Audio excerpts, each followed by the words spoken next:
झाला पाहिजे.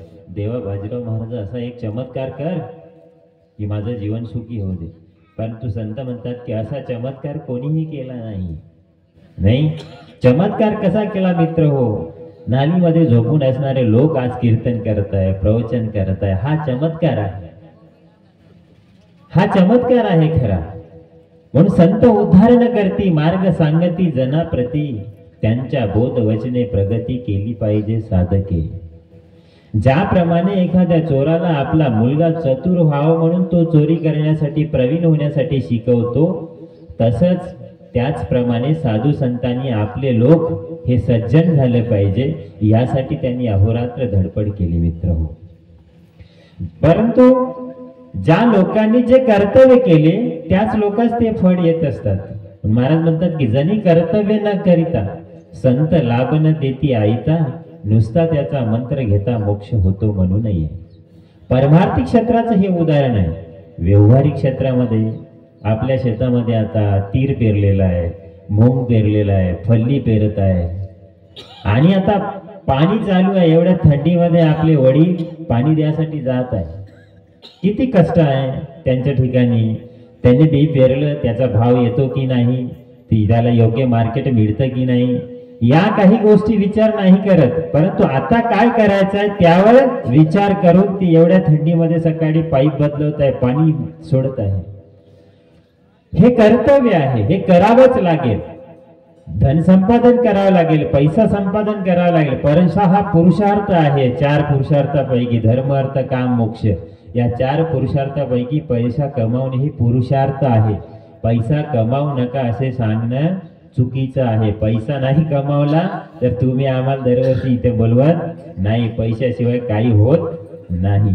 पैसा कमवावाच लागेल, परंतु पैसा सुनीतीने कमवावा, तारतम्याने खर्ची घालावा, तरीच सौख्य देतो जीवाला जीवना माझी. नाही तरी पैसा जहर, शांतीनं लाभू दे क्षणभर, मानवाशी बनवितो वानर, चंचल चित्त करुनिया. आता फॅक्टरीमध्ये काही लोकांचे वावर गेले आणि त्यांच्याकडे भरपूर पैसा आला. मग काय 2 व्हीलर होती तर 4 व्हीलर घेतली. चंचल झाला का नाही? आंबा होता नाही, आता आंब्याचा सीझन आहे. आता कच्चे आंबे आहे, कच्चा आंबा भेटला पुन्हा दुसऱ्या आंब्यावर बसलं, पिकला पाहिला. 2 व्हीलर होती 4 व्हीलर घेतली.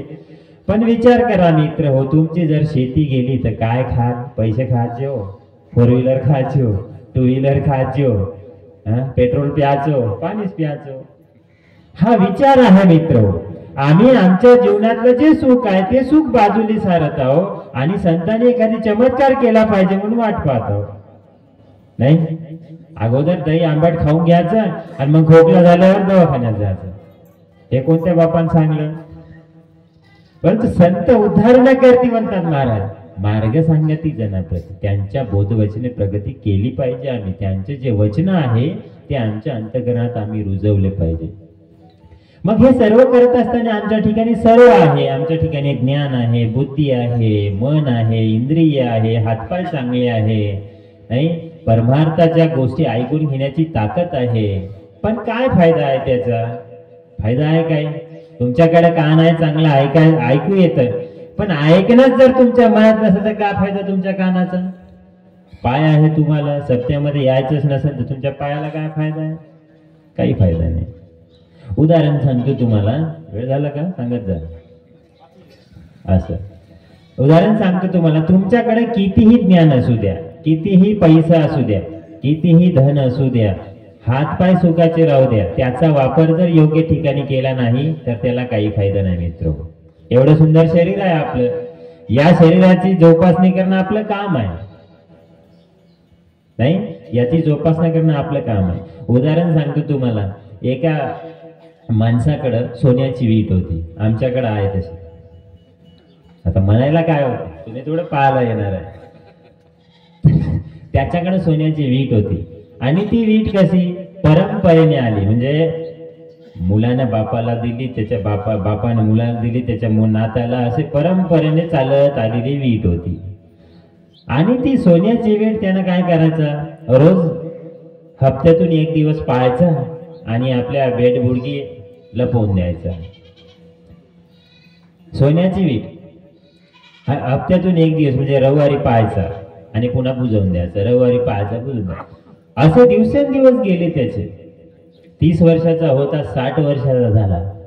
असे गेले नसताना काही दिवस गेले गेले, एक दिवस ती वीट चोरीला गेली.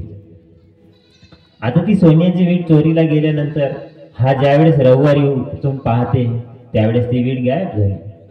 अरे ही वीट म्हणे चोरी झाली. आता चोरीची तक्रार कोणाकडे? पोलीस स्टेशन मध्ये गेला आणि त्यांनी तक्रार लिहिली की साहेब म्हणे माझ्या घरी एक सोन्याची वीट होती. अबे मग सोन्याची वीट होती, एवढा मोठा तू श्रीमंत माणूस पैदल आला, तर काय करू म्हणे, वीटच गेली. त्या परेशानीमध्ये पैदल आलो म्हणे, सर्व विसरून गेलो म्हणे. आपलं कधी कधी होते की नाही, विसरून जाते. आमच्या गावात एक माणूस आहे, म्हणजे तो विसरभोळा आहे. तो कधी कधी आपल्याच खाण्यावर कमीच राहते आणि बस जवळ जाते. असा बस मध्ये पाय टाकायचा, अरे मी कमीच भूलू गेलो म्हणून घरी जाते. अरे म्हणे कमीच कोठे आहे, बाईला विचारते कमीच कोठा आहे, बाई म्हणते खांद्यावर जा, गेली बस. ही परिस्थिती त्या माणसाची झाली. मग त्याला विचारलं, मग मी सोन्याची वीट होती तर कुठून आली? नाही आमच्या दादबाबाच्या परंपरेनुसार आली. मग काय करायचं तू? नाही, दर रविवारी मी बेट बुडकी जायचो, एक स्टाईल काढायचो, पायाची वीट आणि झाकून द्यायचं. मग आता काय झालं? नाही ती वीट चोरीला गेली. बरं ठीक आहे, तू कंप्लेंट लिहून टाक आणि 8 दिवसांनी ये. यांनी सांगितलं आम्ही तपास सुरू करतो. तपास सुरू करतो बोलल्यानंतर 8 दिवसाची मुदत दिली. आता सरकारी काम कसं असते तुम्हाला माहीतच आहे, चपला झिजून जाते पण काम काही होत नाही. त्यानुसार 8 दिवस गेल्यानंतर तो गेला पुन्हा आणि त्यांना विचारलं त्या इन्स्पेक्टर साहेबांना की साहेब माझ्या केसचं काय झालं? तुम्ही म्हणले ना 8 दिवसांनी पाहून देतो म्हणून.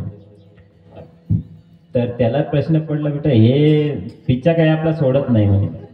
एक काम कर म्हणे, तू उद्याला ये माझ्याकडे. ठीक आहे बाबा तुमचा आदेश आहे, मी उद्याला येतो. या इन्स्पेक्टरने काय केलं, एक सेम सोन्याची वीट असल्यासारखी एक दगडाची विडी घेतली आणि आणून ठेवली. नंतर दुसऱ्या दिवशी ठरल्याप्रमाणे तो आला आणि विचारले साहेबाचं काय झालं?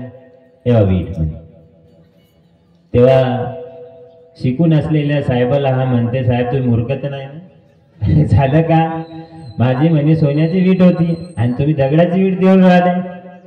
अबे पण म्हणे तुझी सोन्याची होती, मी दगडाची वीट देऊन राहिलो, पण तू करते का? अबे म्हणे रोज का करे? त्याच्यात स्टाईल उघडे म्हणे, पाय म्हणे आणि ठेवून दे म्हणे. तसंच हे वीट घेऊन जा, स्टाईल मुडकी ठेव, पाच जा, झाकत जा, पाच झाकत जा. तुझ्याकडे सोन्याची वीट होती पण तुने काय केलं? पाच जाय झाकत जा, पाच जाय झाकत जाय. त्याचं कधी खर्च केलं? सप्त्यात कधी जरा खुडून लावली? कधी सप्त्याच्या वर्गणीमध्ये वर्गणी दिली? नाही दिली. मग तू ती सोन्याची राहिली दगडाची राहिली, ठेवत जा पाच जा, ठेवत जा पाच जा, काम खतम. पण तुमच्याकडे किती पैसा असेल तर काय करायचं? ईश्वर निर्मित 2च गोष्टी आहेत. तुम्ही या जगामध्ये आले, एक तर ठेवून जा, घेऊन जाण्याचा पर्याय नाही. 1 रुपया कपराला लागते, तो बी शेवटी उगतो पाहिजे. तुम्हाला घेऊन जाण्याची व्यवस्था इथे कुठेही नाही. म्हणून मित्र हो, तुमच्या ठिकाणी हात पाय आहे, मन आहे, बुद्धी आहे, ज्ञान आहे, समजून घेण्याची ताकद आहे, पैसा आहे, पण त्याचा फायदा काय? जीवनामध्ये कामी आला पाहिजे. नाही जिवंत असताना आपण केव्हा मारू याची शाश्वती नाही, परंतु उद्याचा, परवाचा, वर्षानुवर्षाचा विचार करते, जशी LIC आहे आपली तशी. मित्र हो, माणूस ज्यावेळेस जीवन जगायला येतो त्यावेळेस 9 महिन्याच्या अगोदर त्याला इन्फॉर्मेशन असते, परंतु ज्यावेळेस तो मरते ना तेव्हा कुठल्याच प्रकारचे संकेत त्याच्या ठिकाणी येत नाही. म्हणून जीवन जगत असताना एवढा मोठा आपण सर्व काम धंदे सोडून या ठिकाणी बसलो, हा मोठा चमत्कार आहे. परंतु कोणीतरी एक देव येऊन, ईश्वर येऊन आम्हाला चमत्कार करेल, आमचं जीवन सुखाचं घडेल, हा विषय नाही मित्र. म्हणून संत उद्धारण करती, मार्ग सांगती जनाप्रती, त्यांच्या बोध वचने प्रगती केली पाहिजे. तर संत ज्या ज्या कोणा सांगते, तैसेची जनते जरी वागते, त्याचाची उद्धार होतो जगती ऐसे आहे. महाराज समोर म्हणतात की संत जे ज्या ज्या लोकांना जी गोष्ट संतांनी सांगितली ती गोष्ट त्यांनी मनापासून पाळली त्याचाच जगामध्ये उद्धार होते म्हणतात, नाहीतर भलत्याचा होत नाही. कुटुंबामध्ये सुद्धा आपल्या आईने जो मार्ग सांगितला तो जर मुलीने आचरण केला तर त्या मुलीचं भलं होते. आपल्या कुटुंबामध्ये आपल्या वडिलांनी आपल्या मुलाला जो मार्ग सांगितला तो जर आपल्या मुलाने आचरण केला तर मुलाचं भलं होते. मित्र, हा संतांचा उद्धार आहे.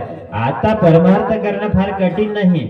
आपला संसारच परमार्थ आहे समजून सुखाचा करणे म्हणजे परमार्थ करणे, वेगळं काही नाही. आणि हाच बोध प्रत्येक साधू संतांनी आपल्या समाजाला दिला.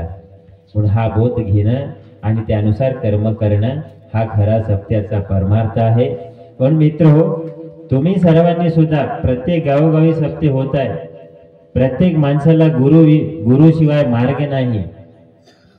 तर असा प्रयत्न करा की गावामध्ये 4-2 जोड्या गुरु झाल्या पाहिजे, त्यांचे व्यसन सुटले पाहिजे, त्यांचा परमार्थ घडला पाहिजे.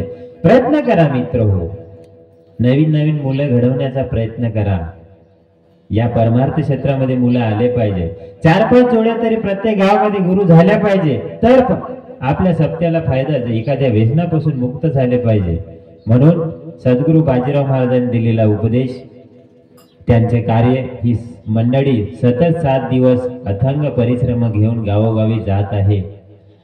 ते कशासाठी? की मानवी मनाला योग्य शिक्षण देण्यासाठीच आहे मित्र. म्हणून गुरुशिवाय जीवनामध्ये मार्ग नाही.